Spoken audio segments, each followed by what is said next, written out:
மக்கள் வணக்கம். மக்கள் சக்தி நேயர்களே, புத்தாண்டு நல்வாழ்த்துக்கள். 2025 இன்னைக்கு பிறக்கிறது. 2024 நம்மை விட்டு மறைந்து விட்டது. ஆனால் 2024 நம்மை விட்டு மறைந்த மனிதர்கள், நடிகர்கள், மனிதர்கள்லாம் பற்றி இந்த வீடியோவில் கொஞ்சம் பார்ப்போம். அவர்களை இந்நாளில் நினைத்து கொண்டு அவர்கள் செஞ்ச சாதனை இல்லாமல் பார்த்து நாமளும் நம்ம ஏதான சாதனைகள் செய்யணும்னு விருப்பப்பட்டு கொண்டு நம் ஆயுசு ஆரோக்கியத்துடன் இருக்க வேண்டும் என்று கடவுளை வேண்டிக் கொண்டு இங்கு யாரெல்லாம் அப்படி மறைந்திருக்கார்கள் 2024ன்னு பார்ப்போம். அவர் டெல்லி கணேஷ். அவர் நவம்பர் 10 அவரோட 80வது வயதில் டெல்லி கணேஷ் மறைஞ்சார். அவர் என்ன சொல்கிறது, நல்ல நடிகர், மேடை நாடகத்திலலாம் நடித்தவர், நிறைய விசு படத்தில் நடித்தவர், பிராமண சங்கத்தில் உறுப்பினராக இருந்தவர், நல்ல பல தொண்டுகள், பல உதவிகள்லாம் எல்லாருக்கும் செஞ்சுருக்கார். அவர் நவம்பர் 10 அவர் காலமாயிருக்கார். அவர் தன்னோட முதிர்ந்த வயது காரணத்தினால்தான் காரணமாயிருக்கார். அடுத்தது சீரியல் நடிகர் நேத்ரன்கிறவர்.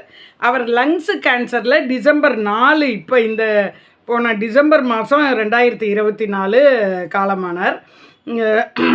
அவர் மனைவியும் சீரியல் நடிகை தான், வித்யா முருகன். மனைவி வித்யா முருகன்னு பேர்.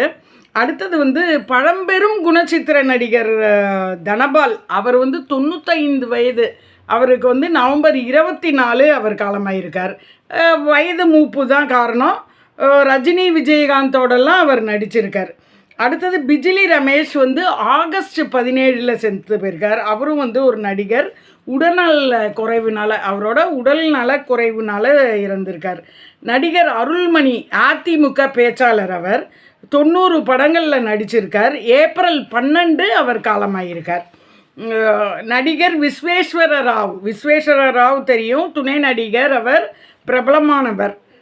அவர் ஏப்ரல் 2 உடல்நல குறைவால் காலமாயிருக்கார். அவர் என்ன சொல்கிறது, வில்லனாகவும் குழந்தை நட்சத்திரமாகவும் நடிச்சிருக்கார் விஸ்வேஸ்வர ராவ். அப்புறம் புகழ்பெற்ற நடிகை சிஐடி சகுந்தலா. அவங்க வயது மூப்பு காரணமாக 84 அவருடைய 84வது வயசில் காலமாயிருக்காங்க. அடுத்தது நடிகர் சேஷுன்னு. அவர் மார்ச் 26 காலமாயிருக்கார். சந்தானம் படங்கள்லாம் கடைசியில் இந்த வடக்குப்பட்டி ராமசாமிங்கிற படம், சந்தான படம் தான் கடைசியாக அவர் நடிச்சிருக்கார். அவர் நடிகர் சேஷ். அடுத்தது குணச்சித்திர காமெடி நடிகர் செவ்வாழையா.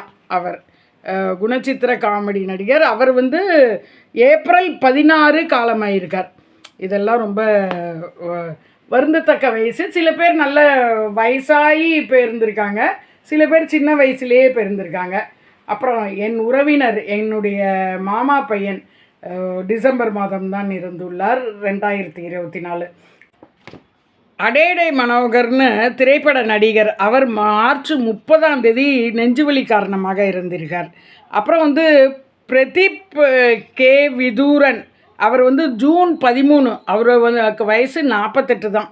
அவர் உடல்நல குறைவுனால தான் இறந்திருக்கார். அதிகம் பேசாதவர்கள் அறிவாளியும்பாங்க.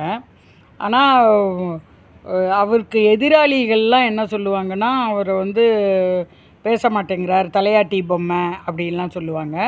அப்படிலாம் இல்லை. அதிகம் பேசாதவர் அறிவாளி. அவர் தான் நம்மளுடைய முன்னாள் பிரதமர் மன்மோகன் சிங். அவர் காங்கிரஸில் இருந்தார், பிரதமராக இருந்தார். நமக்கு அவர் ஆட்சி நல்லா புரிஞ்சார். அவரும் டிசம்பரில் 2024 டிசம்பர் கடைசியில் தான் அவரும் இறந்தார். ஸோ 2024 பிரபல நடிகர்களோட பிரபலமான நம்மளுடைய முன்னாள் பிரதமரும் இறந்துள்ளார். அவ்வளவு அறிவாளியான அந்த பிரதமர், அவர் ஏதான செயல்பட விடாமல் தடுத்தவர்கள், அவரை அவமானப்படுத்தியவர்கள் எல்லாம் இப்போ அவர் இறந்த பிறகு அவருக்கு நினைவு சின்னம் வேண்டும், அது இதுன்னு போராடின்னு இருக்காங்க. யாருன்னு உங்களுக்கு தெரியும். இதில் நான் யாரை அவரை அவமானப்படுத்தினாங்கன்னு சொல்கிறதுனாக்க, தலைவர்னு சொல்கிற அந்த அந்நிய நாட்டு பெண்மணி அவரும் டூயல் சிட்டிசன்ஷிப்பு வச்சுட்டு நம்மளுடைய சிட்டிசன்ஷிப் இல்லாத ராகுல் அவர்களும் அவரை அவ்வளவு கேவலப்படுத்தினாங்க. அவரை செயல்படவே விடலை. இப்போ நினைவு சின்னம் வேணுங்கிறாங்க. ஸோ மறைந்தவர்களை நினைத்து இப்போ நம்ம வருதலாம். அதனால நம்ம வந்து இருக்கும் பொழுதே நல்லா எல்லாரோடையும் நல்லா இருக்கணும்னு வேண்டிக் கொண்டு 2025 எல்லோருக்கும் நல்லதே நடக்க வேண்டும் என்று வேண்டிக் கொள்ளலாம். பிரபல சீரியல் நடிகை விஜய் சித்ரா ஏற்கனவே அவங்க கோவிட் டயத்தில் தற்கொலைன்னு சொல்லி இறந்துட்டாங்க. ஆனால் அது கொலையோங்கிற சந்தேகத்தின் பேரில் கேஸ் நடந்தப்போ அவர் கணவன் வந்து கொலையாளி இல்லைன்னு சொல்லி தீர்ப்பு வந்துடுது. பட் அவர் தான் கொன்னாருங்கிறதுக்கு பல எவிடன்ஸ் கண்ணுக்கு முன்னாடியே தெரிஞ்சிருந்தாலும் அது நீதி வந்து ஏதோ தப்பாக தான் வந்திருக்குன்னு மக்களுக்கும் தெரியும். அந்த நீதி தப்பாக வந்ததுனால அந்த விஜய் சித்ராவோட அப்பா மனசு ஒடிஞ்சு நான் என் பொண்ணுகிட்டே போய்க்கிறேன்னு சொல்லிட்டு அவள் துப்பட்டாலேயே தூக்கு மாட்டி இந்த 2024 கடைசியில் தான் இல்லை 31 தான் போயிருக்கார் அவர். ரொம்ப துக்ககரமான செய்தி அது. ரொம்ப மன கஷ்டமாக இருந்தது.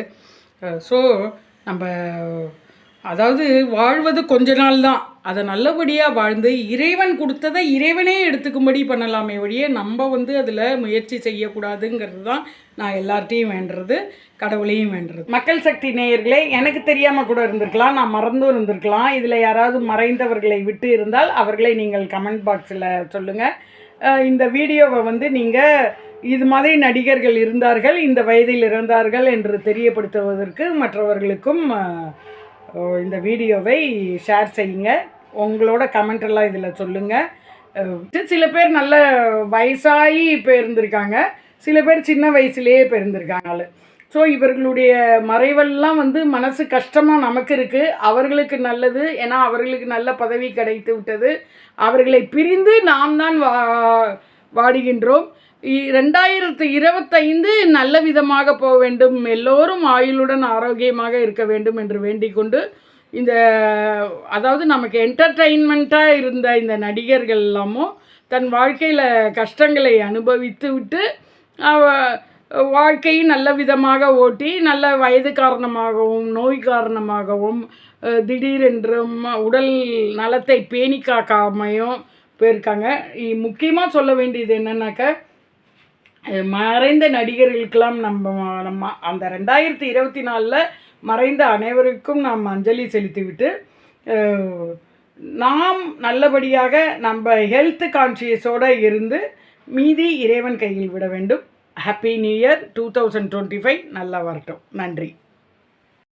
உலகத்திலேயே மிகச்சிறந்த யூடியூப் சேனல் எது என்று கேட்டால் சின்ன குழந்தையும் சொல்லுமே, அது மக்கள் சக்தி சேனல் என்று. மக்கள் சக்தி